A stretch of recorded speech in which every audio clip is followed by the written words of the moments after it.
Everybody, welcome back with the Purplatypus is the name, and I've done it. I have cleared Hell 1 DokiDoki with a free-to-play team. So this is the exact team that I used. I used Gray, Kraken, Sania, Obel, and Ashu. They have been fantastic for me in this game. You've probably seen most of these characters in another video that I've done. So I'm going to quickly go over the team, because you'll probably have seen some of it in other videos anyway, and then I'm going to do a playback. I am not able to farm this stage yet.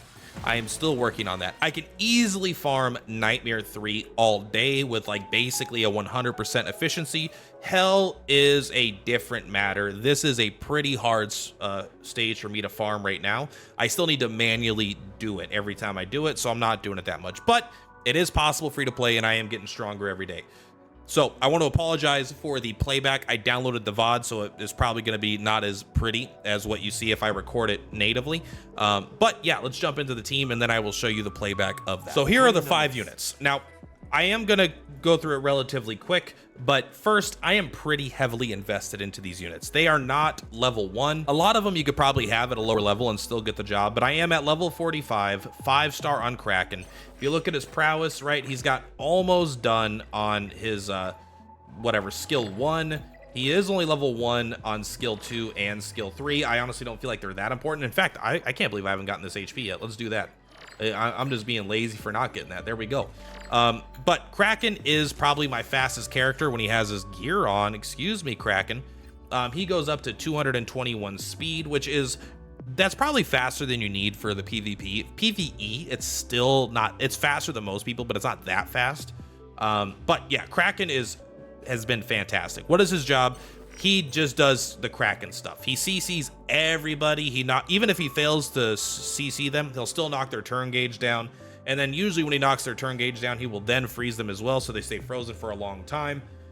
Then after they eventually unfreeze, he will pick the highest priority target, and he will freeze them. And if he misses someone, he can come back around and freeze them. And this is like a multi-turn freeze. This will freeze them for at least 2 full turn cycles. And it causes them to actually recover their turn meter faster. And you can't, I believe they can't generate more turn gauge. Like if someone generates turn gauge for them, I don't believe they actually generate it.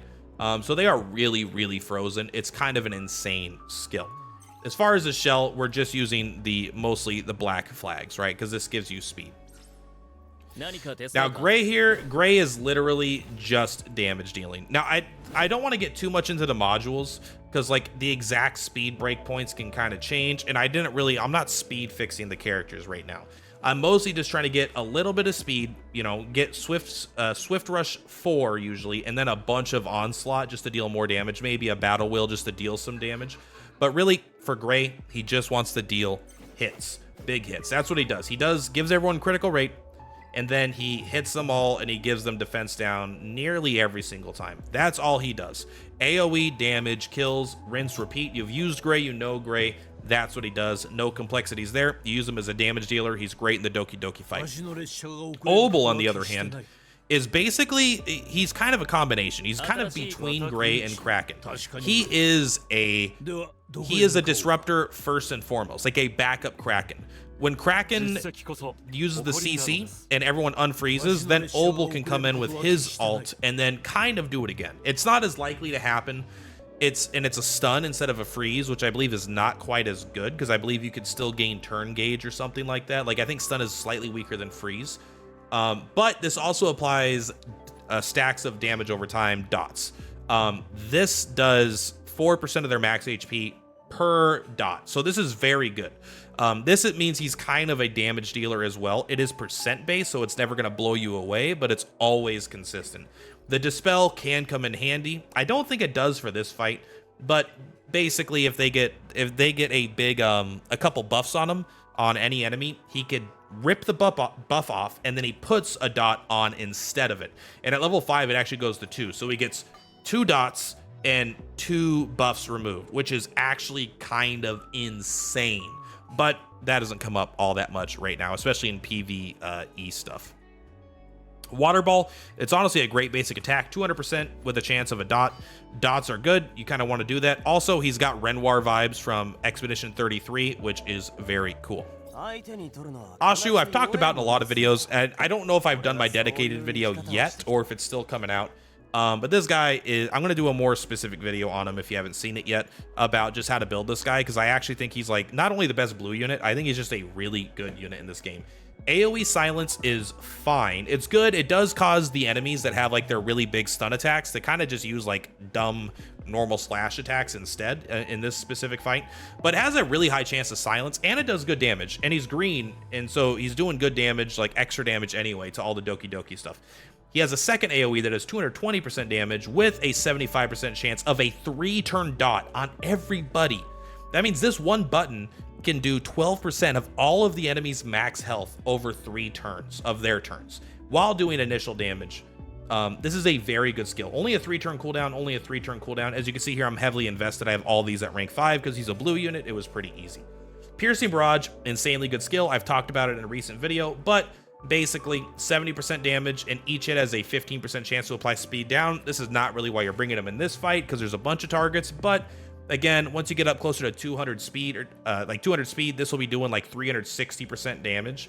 Even though his stats are kind of low, this will do a surprisingly large amount of damage for a lower rarity character. And then we finally have Sania here. Sania is just probably the best healer because she never has a downturn with healing.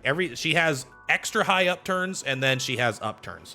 Every turn, no matter what, she's using this. She's hitting something for, it's kind of like a wet noodle. She's kind of slapping them a little bit. But then she will increase her own turn meter by 15%, so she's kind of deceptively fast. You don't need as much speed on her. You could go really insane speed, but I don't think you really need it that much, honestly. I think just having a bunch of HP so she could heal stronger is good. But then basically whenever her turn comes up after it's over, she will heal 2 characters the lowest HP and strip a debuff off of them. Very, very good. The closer she is to dead, the stronger her heal will be. As you can see here, these are all level 1, and she's still goated. And then she could straight up just revive someone. You don't need to use it to revive someone. It goes on a 7-turn cooldown if you do, so she'll just use it randomly. But even when she uses it randomly, it gives them a bunch of HP, it heals them, and it gives them that permanent HP for the rest of the combat, or as long as they're alive. And it only has a 4-turn cooldown when used in that way, so it actually is pretty good. But she basically stands around, she gives people more healing and more shells and yada yada blah. But yeah, that's the team. I mean, these are the units, and they're really, you know, to give you a quick rundown, I suppose, of how they're built. Fastest unit with highest effect accuracy is Kraken. The second fastest unit with ideally even higher effect accuracy, but he doesn't need to be quite as fast in general, but you want a bunch of effect accuracy also on Obel. And then you kind of want a bit more tankiness on Obel as well. That's kind of how I built him. Gray is all damage, damage, damage. Ashu is kind of all, he's damage and effect accuracy. He does a lot of his damage with the Thorny Valley, so you don't got to worry about it too much. But he does respectable damage as well, although not as much as Gray. He does have more uptime on the AoE damage in general. And Sania, I don't really care about speed that much. For her, I just wanted a bunch of HP defense so she could stay alive and tank hits. Because they are all blue and she is a green, she doesn't take that much damage in this fight, but I feel like they'll target her anyway. I don't know, it feels like, because I don't know, I felt like Mino's getting targeted despite her being so tanky. Maybe in their AI they identify her as a healer, but so if you have her too fast but not that tanky, I think she'll just have a chance of dying randomly, where if you have just a bunch of HP, then you're set. Anyway, yeah, enjoy the rest of the video and my first kill. I kind of want to do a little PvP also. There's just so much to do every second of every day. This is such a time-consuming game. I also got to farm shit so she could use this thing, right? Let's put it on auto, see how they do it. All right, that did not work out for us.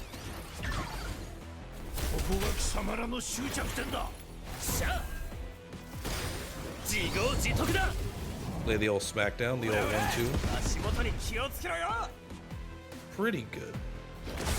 I think this team on auto is gonna suffer, where I think maybe I'd be able to do it manually.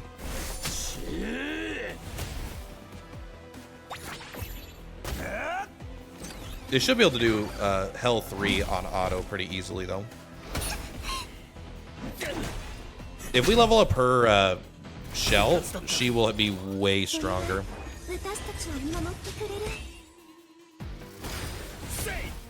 Worth noting that, yeah, they're just going to be inefficient comparatively. That was very good. Wow, that 3% effect resist didn't do anything. Who would have thought? Keep smacking.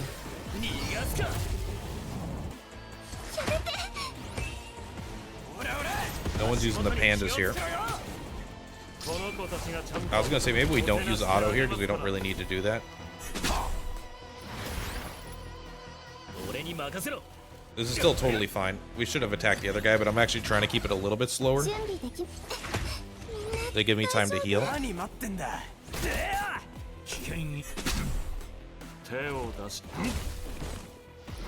do you feel?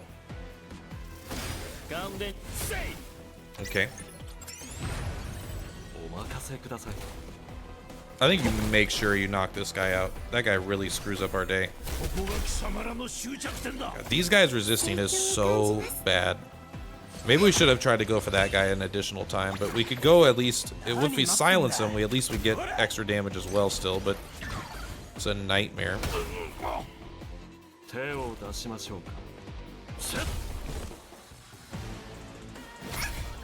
Yeah, the Kraken, I actually think we just wait a turn here, which is very awkward, I know.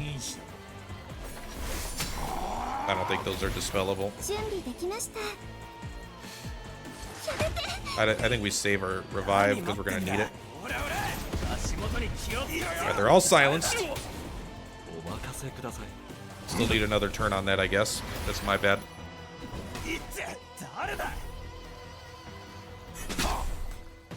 He is a lot tankier, so he would have probably already have died. And he's totally staying alive. Let's target this one, just in case there's like a follow-up attack or something.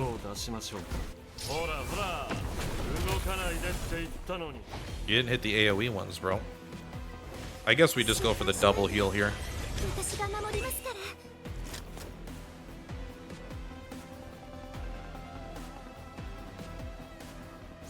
I'm not sure. They're all kind of getting low at the same time. Not getting locked is kind of really annoying.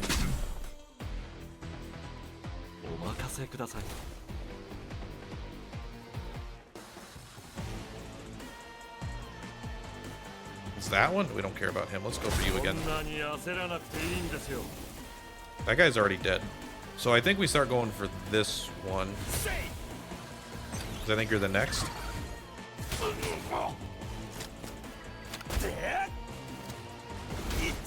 We need you to stay alive, my man.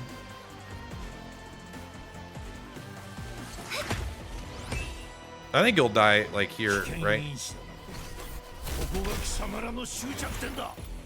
Triple stun, let's go. 4 strength, 4 stam leather belt, level 18.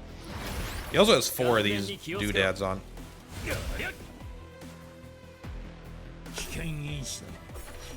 I don't think the dispel works.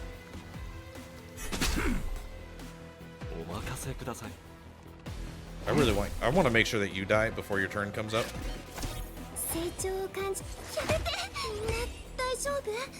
You're dead. You're dead now. It looks like we got it.